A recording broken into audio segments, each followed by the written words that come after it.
எல்லா ஸ்டேட்டோடைய ஆளுநர்களுக்கும் என்னைய தெரியணும். எல்லா ஸ்டேட்டோடைய முதலமைச்சர்களுக்கும் என்னைய தெரியணும். எல்லா ஸ்டேட்டில் இருக்கக்கூடிய அனைத்து கட்சி தலைவர்களுக்கும் என்னைய தெரியணும்.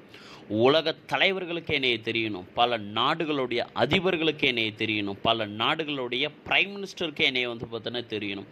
இப்பேற்பட்ட ஒரு உயரிய இலக்கை நோக்கி ஓடிட்டு இருக்கு. நான் என்னவா ஆனால் இவங்க எல்லாருக்கும் என்னைய பார்த்தோன்னா தெரியணும். என்னவா ஆனால் இவங்க எல்லாருக்கும் என்னைய தெரிய வரும். இவங்க எல்லாரும் என்னைய வணங்குவாங்க. இவங்க எல்லாரும் பார்த்தோன்னா என்னுடைய வருகைக்காக காத்துட்டு பார்த்தோன்னா இருப்பாங்க. இவங்க எல்லாரும் என்னைய போற்றுதலுக்குரிய பார்த்தோன்னா ஒரு நபராக வணங்கி மகிழ்வாங்க. அதற்கு நான் என்னவா ஆகணும். அதை நோக்கி தான் என்னுடைய பயணம் ஒவ்வொரு நாளும் ஒவ்வொரு நொடியும் 24 மணி நேரமும் 365 நாளும் ஓடிட்டே இருக்க தவிர்த்துட்டு வெறும் பணத்துக்காக மட்டும் கிடையவே கிடையாது. அதனால் உங்களுடைய பாதை வேறு, என்னுடைய